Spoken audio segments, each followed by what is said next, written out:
We're talking with Chris Duane. Now, Chris, before the break, we were talking about what it might look like. Let's say it's fall, the dollar collapses. Are we looking at riots? Are we looking at martial law? Are we looking at a breakdown of society? Paint this picture for us.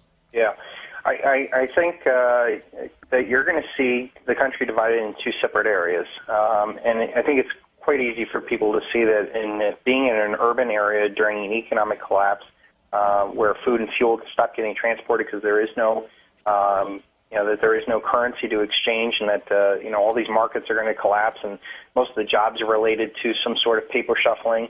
That this paradigm is going to change.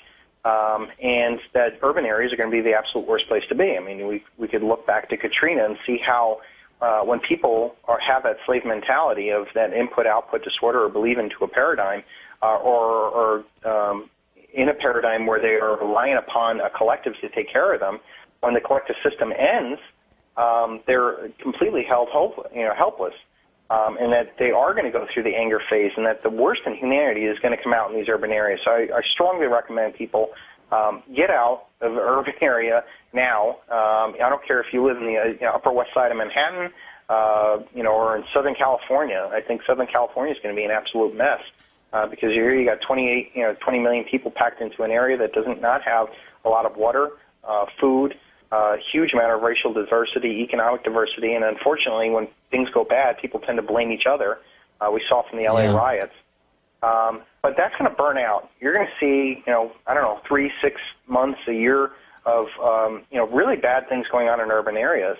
But I think at some point, a collectivist, fascist, 1984 police state type system will dominate those areas. And you can see, a guy like Mike Bloomberg and Rahm Emanuel coming in and, bringing the heavy hand of collectivism down, of a police state down to, to bring order to chaos. And I think what will arise out of that is a lot of these economic, urban areas, after they get, really beat up, you're going to end up with a very 1984-like police state where you're going to see cameras on the corners and checkpoints and, all sorts of controls that they would love to, introduce if given the right scenario. So I think that's one, future that I see, coming down the road for most of America. And that's for people who, can't get ahead of the curve, that are stuck in this mentality. They'll actually welcome a police state. They welcome a welfare state now. They welcome a warfare state now. They welcome that. And to me, that's that urban area. But the rest of the country, I think... Go ahead. Well, not to be a conspiracy theorist, but I kind of see the groundwork for that happening already. I've seen city after city cut back on police and fire, and I keep saying to myself, well, that's the number one role for a city to do. Why would you cut the police and still keep the park department? Mm-hmm. And I'm thinking, well, if there is a crash, then the people will actually welcome and beg for some sort of federalized implementation of law enforcement. Because please help us, because we can't provide for ourselves. Exactly. The thing that I am most excited about is the people who can get ahead of this curve, who do have, real ideas about what's going on, are moving out to the country. I moved from probably the 5th most affluent town in the country, Summit, New Jersey, where we had our business. Out of that, I walked away from it, and now I'm living in cornfields out in, Cleveland, Ohio area. And yet, I think the majority of this country is going to, be free of the debt that's enslaved them for so long, that I believe that we are going to have a hyperinflationary depression, and that people are going to live, in the kind of boring parts of the country are actually going to respond well to this. Yeah, they're going to go through anger. Yeah, they're going to, go through the depression. But I think at some point, some communities, states, counties, local governments, things are actually going to go and embrace the Constitution and honest money and say, hey, the dollar's dead, but you know what? Come to us. We love gold and silver. You're already seeing 11 states that are trying to have gold and silver as legal tender. That's going to become more popular in more areas. And I believe that we're going to see pockets of this country that are going to say, boom, the dollar paradigm's over. Well, come on in, guys, because you know what? We got low taxes, low government. We love gold and silver. We'll treat you as, sovereign citizens. Come to us. And I think that you're going to see pockets of this country that are going to bloom right afterwards because they're going to be attracting the best and brightest, just like how America used to be. We used to be this, awesome shining city on the hill, right. where all the world would come to us because we were the place where if you can make it there, you can make it anywhere, and all that other stuff. And I think that we're going to see a smaller version. You're going to see a massive decentralization of power. That's another main theme that I see going forward. We've had this centralization of power for the past 150, 60 years. But when this dollar collapses, the elite will no longer be able to have everything centralized, and that people will no longer believe centralized power because they'll be shown to be completely ineffective. And actually, those people who would let us down this road are actually, I believe, going to be running for their lives as things go bad. So you're going to see this massive decentralization of power. People who will start to, start using either gold and silver as barter. Food is going to be much more important. Farmers, I think, are going to be.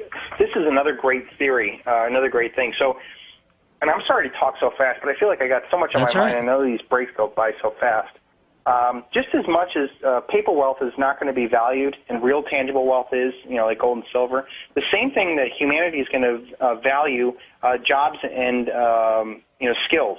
So in this paradigm, those that benefit the most off of it provide absolutely nothing of real value to the society. They're the lobbyists, they're the marketers, they're the politicians, the Wall Street brokers, hairstyle, all these really things. These are the most highest paid people, the actors, the sports people.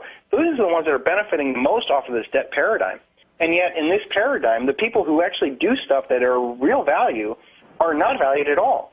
The electrician, the engineer, the farmer, people who actually do something to provide real value. And in this paradigm, they're not valued at all. But I tell you what, when this dollar collapses, you're going to see masses of humanity start to value the farmer, the electrician, the mechanic, the guys who can fix and do things.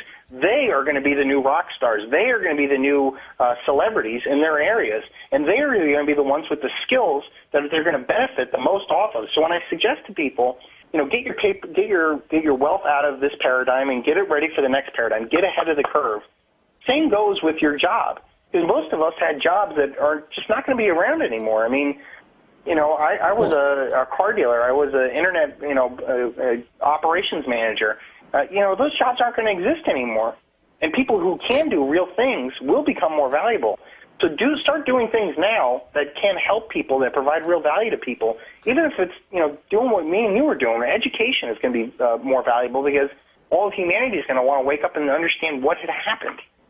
And I think you're going to see a real rise of real entrepreneurship, real free enterprise again, because a lot of people right now continue to blame capitalism. Oh, look, it's capitalism. That's what did this to us. And in reality, it's the lack of capitalism which did it to us. It's this social communistic, what I call ComCap, where they give the appearance of capitalism, but in reality, it's just communistic. And I think we'll see a real rise of real entrepreneurs again. For anybody to start a business. Exactly.